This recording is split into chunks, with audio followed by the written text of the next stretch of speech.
Okay, Death Tongue is down. Now there will be two unstoppable champions ahead. I do not even have any anti-unstoppable weapon. So we're gonna kill them using only our skills. The shattering, the weakening, the ignition, bolt charge, everything's gonna come into the place. Now if your abilities can handle two unstoppable champions, that will be in a grandmaster. It deserves a build, right? This build is so good to generate transcend energy.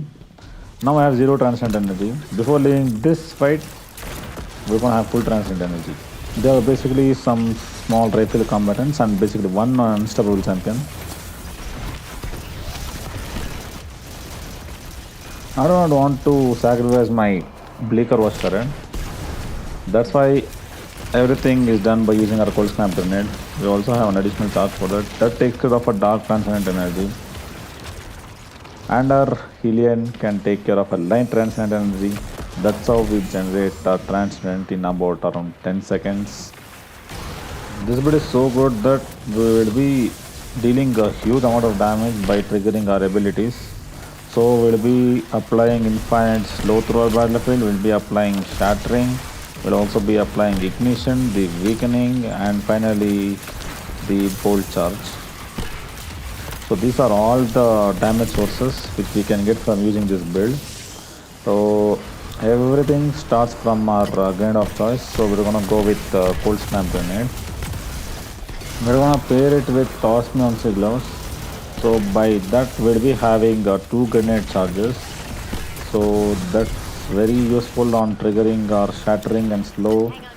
In that way we can deal with overload champions and even the unstoppable champions. So guys, you guys may also be noticing that sometimes I will be throwing around 4 to 5 grenades continuously. So that's because it depends on what type of turret you hit with your grenade. If you hit a boss, it refunds 100% of your grenade energy.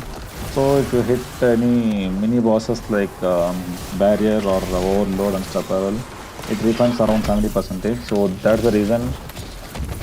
So obviously we're gonna go with the feed the void, the aspect, because that's our kind of main source of survivability.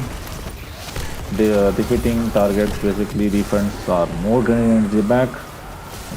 By receiving more grenade energy, we'll be talking more slow and shattering debuff to our battlefield. That way we'll never get lost of Devour. Now for the other aspect, I decided to go with the Helion. So I personally feel that Ignitions is very cool to play, especially in the battlefield that triggers kind of bomb thing. It blasts in a huge radius. So I personally like the Helion dress of Bleak Watcher. I'm also using Osmiomancy gloves for this ride, so I think there was no use of using Bleak Watcher. So this Helion takes care of all ignition stuff. Basically, 4 shots of Helion, ideally 4 shots of Helion are enough for triggering the ignition. That also deals a huge amount of damage in a huge radius. Sometimes I feel like this build is so good, I'm not even using the Transcendent even through high and master loss sectors. Now for the super of choice, we're obviously gonna go with Song of Flame because it's one of the greatest supers in the game. The infinite resistance and even triggering the ignition every now and then, the radiant buff. So that's the reason we're going with Song of Flame. For the fragments of our build, fragments are as important as our aspects and abilities. So first of all, we're gonna go with the Facet of Hope.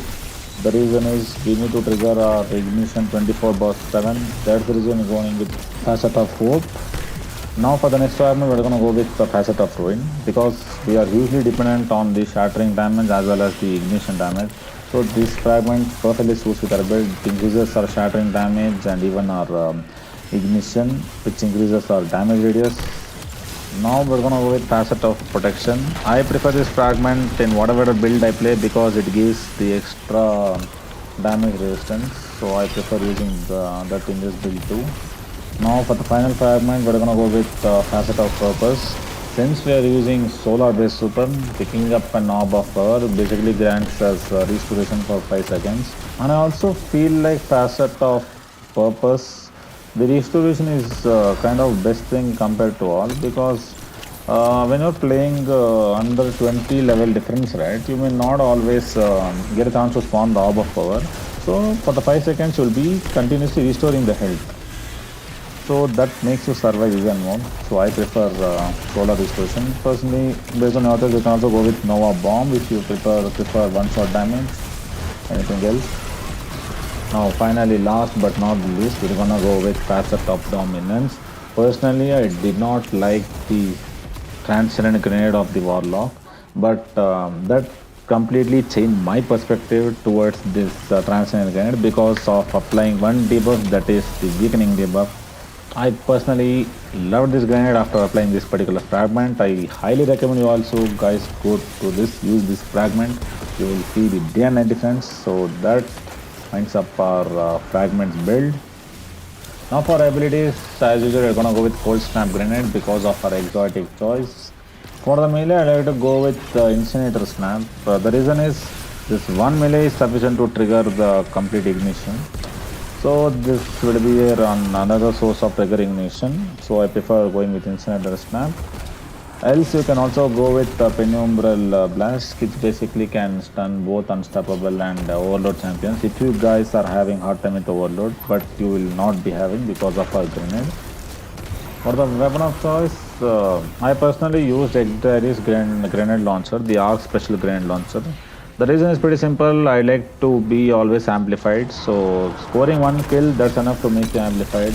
It also creates a blinding burst. So I preferred going with grenade launcher. Personally, I like to say go with high damage weapons. If you guys need to change the weapon, or if you guys do not have this particular weapon or whatsoever kind of stuff, I like to say you can go with the Void. The reason is pretty simple because the artifact perks highly supports the Void weapons. So I like to say you can go with Void weapons if you guys are not comfortable with particular grenade launcher.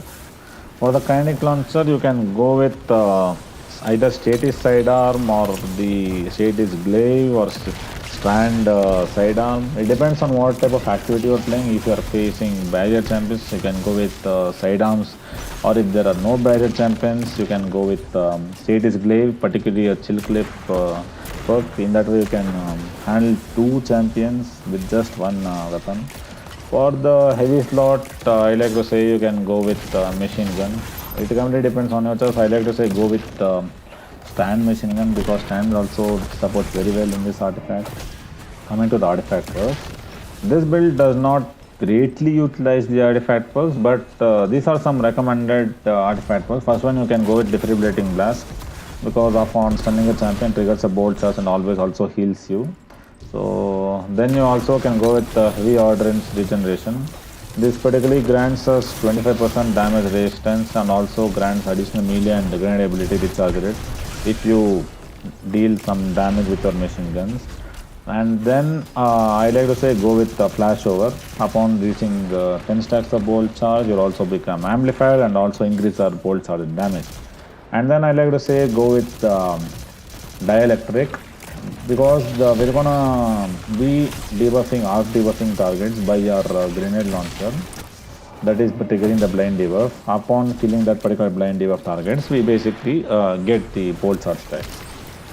And you also can go with the hold off line. Upon killing multiple enemies when surrounded, it basically heals you. This also adds an extra source of survivability. And then for the first column, you can go with Overload Machine Gun and Piercing Sidearms. And if you're using Glaive, you also can go with Unstoppable Glaive. So that's our complete walkthrough to our build, and I will share some tips like how to completely utilize the maximum potential of this build. First thing to remember is at what percentage will our grenade energy return. Some people just throw the grenade and expect to return 100% energy back. No, that's not how it works. First thing is, in order for that to happen, you always need to hit the boss, the yellow bar enemies. So upon hitting that particular yellow boss enemies, it will refund 100% grenade energy. Upon hitting the champions like barrier or some of them, it basically returns around 70% energy. So this particularly perfectly syncs with our devour aspect, defeat the void. So after getting a kill, we will be having instantly two charges of a grand back. So the gameplay loop is like first throw the grenade, get the shattered enemy kill, and trigger the devour, and initiate with your class ability to start the ignition kinds of stuff. Then completely, it's your choice. You can go with spamming grenades and triggering ignition kills, everything. This build is really fun to play. Please do make sure to try this build. It's really fun to play, and try to comment down any queries or if you like the build. Please leave us thumbs up and do share this video to another guardians who are in seek of some great prismatic warlock build. That's it. Have a nice day ahead. Bye bye.